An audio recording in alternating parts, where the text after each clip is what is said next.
As the Salesian province of Mumbai approaches its golden jubilee, one cannot but laud the vital contribution of its patriarch, Father Aurelius Maschio. It is not easy to draw a portrait of Father Maschio. His personality is very rich and complex. He was human, and so he had his limitations, as well as his great gifts. One thing was certain, that God had chosen him and was working through him. Father Maschio was born to Giuseppe and Orsolina on the 12th of February 1909 at Vazzola, Italy. He was born in northern Italy. He came from a very well-to-do, reputed family. If you talk about it in ways of the world, a very prosperous family, but also a very Christian family. And so that is what brings him to us in India as someone who is a missionary. Okay, he came to us when he was very young, when he was a teenager, in fact, and he made his first profession. And his early Salesian life in formation took place in the Northeast. Life in their formation houses, very Spartan. But Father Maschio, as he was then, already got under the skin of the Khasis. He worked with the Khasis. They used to go for their apostolates, their ministries from their houses of formation, and he would also go there. I happened to visit one of his churches that he built after he became a priest in a place called Maulong. That's only one of the churches he built, and I'm sure he did that with a lot of help that he got from his family back home. See, already then you can see the beginnings of someone who's got an enterprising mind, who can take the situation as it is, envision what he wants that situation to become, and work with it. So when he comes to Bombay, he is directed to this place in Tadeo. He starts to help a diocesan priest who is running an orphanage for boys, or for Catholic boys, or boys of poor means, and he works there. He starts there with a small Salesian community to help him. And you had young Goan boys seeking a life in Bombay. They land up in the school that was there. And Father Maschio works with those kind of boys. Father Austin was the temporary rector when Father Maschio was appointed. He came and saw that the boys had no place to play. There was no playground at all. And so naturally began to go about to find a place where he could start the work. Till his eyes fall on this property, nobody knows why, and it's back or beyond. The only thing that is existing at that time was Khalsa College, and the rest opposite Khalsa College was this big swamp with a few coconut trees, and you could see the other side of the backwaters of Bombay there, that's all. Being an enterprising person he meets, key people in the city. He goes out of his way to meet, he meets the Archbishop, he meets religious in the city, he meets businessmen in the city. That's how he bumps into the Tatars, and that's how he bumps into the Birlas and others, even well-to-do Catholics who are in the city also. He meets those kind of people, and with their help and their assistance and their influence, he manages to buy this piece for a very paltry sum. But it is a swamp. What's he going to do with the swamp? That's his problem. And it looks like Providence, colludes with him.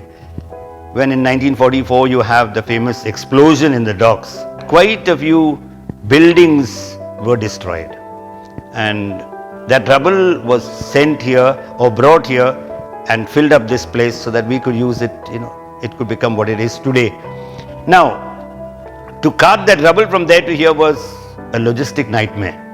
So how they did that was simply Father Maschio's, enterprise. He gets diplomatic immunity and he is allowed to move around the city very easily. He gets the authorities to requisition the Italian prisoners of war to bring the rubble here to Matunga. It is carted here by lorries in those days, and the Italian prisoners of war bring it here, and Father Maschio sort of is hospitable to them, gives them sweets, gives them cigarettes, what they like most, and chocolate, and they happily bring all the rubble here. They built a few shacks at the back towards the second half of the ground, bordering the hockey court. That was where there was some barracks there, and the fathers had their place there before they came to the first building that was put up the side. Then the sisters had a small place there. They also stayed there. His first project was the school and one building. So he built one building, the senior school building, what is today the high school building. And at the ground floor was its chapel. Then the second building came up on this side, the international school, the primary school. The school started getting a name. The city also is starting advancing in this direction, so there is more mobility from South Bombay to this part of the city. And he starts with boarding, so you get youngsters in the boarding, Catholic youngsters. And then, since the neighborhood is already picking up, a lot of non-Catholics from the neighborhood come into the school to start, studying the Don Bosco way, you might say, at that time. I came in 1943, 9th June, became a boarder there, and then the rector was Father Maschio. Well, it was really beautiful. From the previous boarding I was, and I really liked it, and I liked the fathers very much. Father Maschio as the rector was a wonderful person. He had heart for everyone. He loved the boys very much. He wanted the boys to work in his office, propaganda office. He loved all the recreation. He would take the boys, especially the top classes, to help him to write letters, to fold the envelopes and things like that. Father Maschio's one aim was to get vocation from his boarders. And so was very careful in sending them home.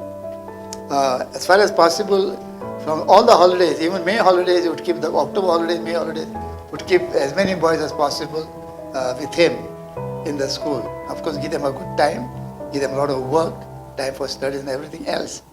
He would not send them home because afraid that they'll lose vocation. The time when he gave a great importance to pinpointing boys for vocation was the yearly retreat. And every boy would go to meet Father Maschio. I would spend quite an amount of time with him, and that's the time he would, tell them how they would like to hand over the work to the Indian confreres. And that's how you got many vocations at that time. Father Rego, Father Fernandez, Father Vaz. Then there was Father Oscar and Father Dennis. One of his best vocations was for Father Cacheton. Then Brother Viegas, also Father Braganza, Father Longinus, Father Vincent Vaz, Father Benedict Furtado, Father Salvador de Souza. And most of our vocations came from the boardings. About 6 of us, after our matric, joined together. When we asked him to send us for novitiate, but he says, yes, we'll go for novitiate, but he sent us to Khalsa College. Kept us here, 6 of us, in the boarding, as boarding masters. And when we had finished our graduation, that is BSc, and then we were stayed straight to novitiate. That was also a good idea for the Maschio, not sending the boys to Tirupati at that time, because most of them are coming back. It would be nice if we could again start in our many schools that we have got in Bombay to keep likely vocations among us. And then when we find them fit, we could actually send them for novitiate. He loved the boys, always there available for them. He was also, besides being the rector, he was the principal of the school. And so there he also was always there with the boys, walking up and down the corridors at least once or twice a day. You could see him. When he was the rector, the fathers and the brothers had to come to him once a month to talk to him. It was called the manifestation. Then the conferences he would give without fail. There would be 2 conferences, the half-yearly and the monthly conferences. You would never miss that spend. And he had small little groups of children, youngsters. For example, when he wanted some favor from our Blessed Mother, from the Lord, he would send his children to pray. Then he would take us to Bandra Fair, all the boys to Bandra Fair. Then holiday time, he would make the boys work, holidays in his office. But evening at about 3:30 or 3 o'clock, they would take us to Jew beach. There the fathers would play what called a game called boche, while the boys of the boarders were swimming in the sea. While Father Maschio was a far-sighted visionary and a bold builder, he was equally deeply rooted in Salesian culture and values. For me, it's very interesting to see a man with such enterprise, such fantastic PR skills, has yet a very soft corner for Our Lady, Typically Salesian. I would see him, even as a young cleric, standing at the feet of the statue of Our Lady, looking up and sort of praying, His lips hardly moved, but he would be there praying. He wanted this church and he wanted to propagate this devotion of Mary above Christians. See, this for me is a very Salesian trait. As a Salesian, he just doesn't want to promote devotion to Mary. Devotion to Mary under the title of the help of Christians. It was at this time that he went to Italy for the general chapter. But he will go around. He goes to the Basilica of Mary, help of Christians. He sees the crypt. He sees the relics. He sees the way the church is. And he is so insistent with what he wants from there. And so he comes back and he builds the church. 57 it was completed, 1957. And it was open to the public for worship.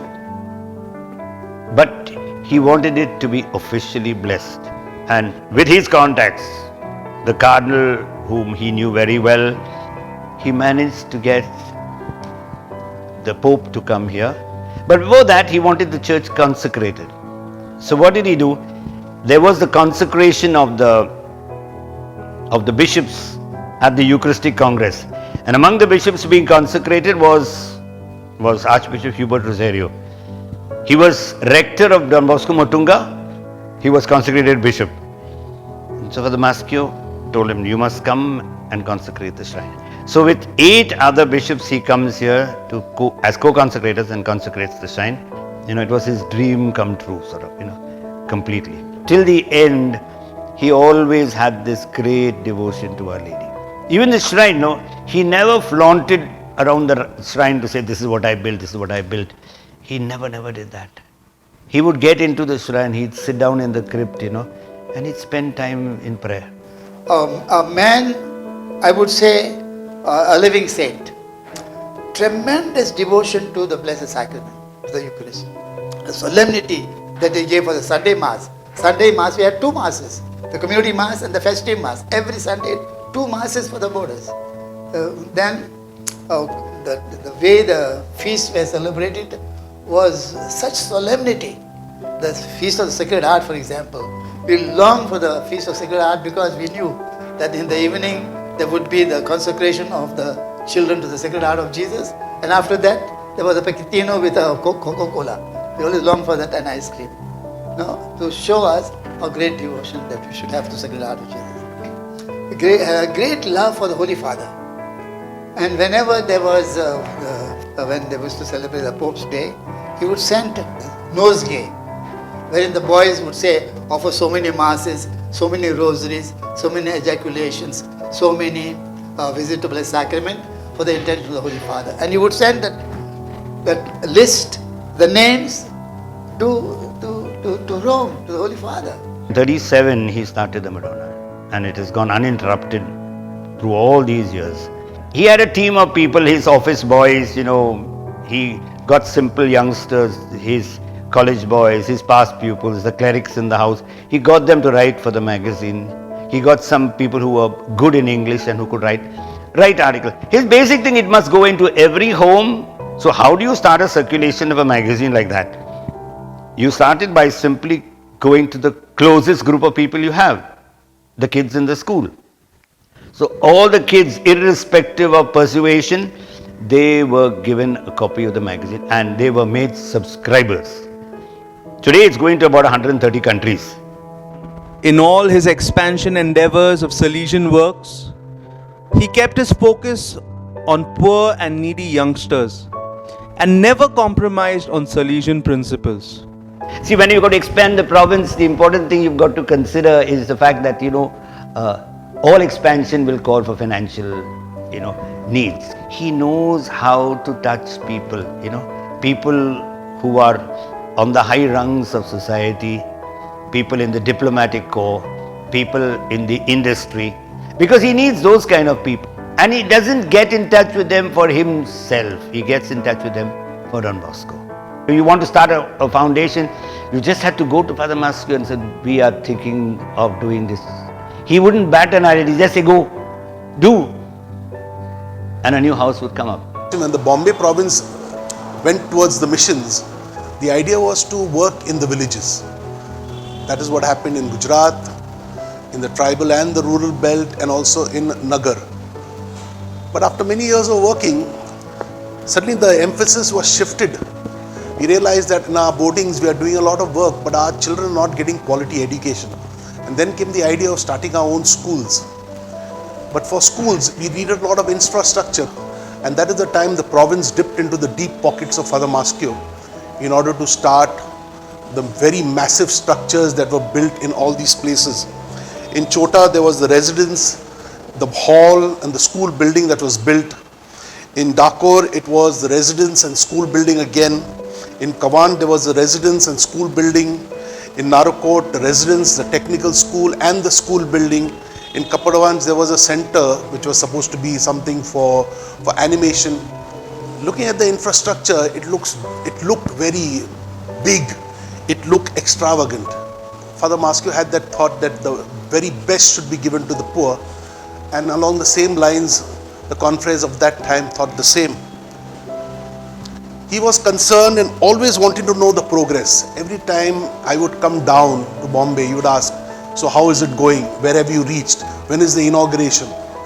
And he would love to come to inaugurate those structures that he had helped put up. He made sure that we lacked nothing that we needed for lack of funds. He was a person who lived a very Spartan life. He never wasted anything. His offices were they tried to make his office look very stylish and no. He never wanted that. He wanted a very simple, functional office. His clothing also was very simple. His needs were very simple. That was him. He never deprived anybody else because he was very simple. Because he would simply say, it's the money of the benefactors that I'm making available to you, nothing else. When he came for the inauguration, he would want to come and see what was the type of food and how much was cooked for them. And he would go around the whole place where the kitchen was set up and open up those big dekshis and see what was done for the people. Something very many of us may not do it, but this was the man who had his heart for the poor and wanted to give them the very best.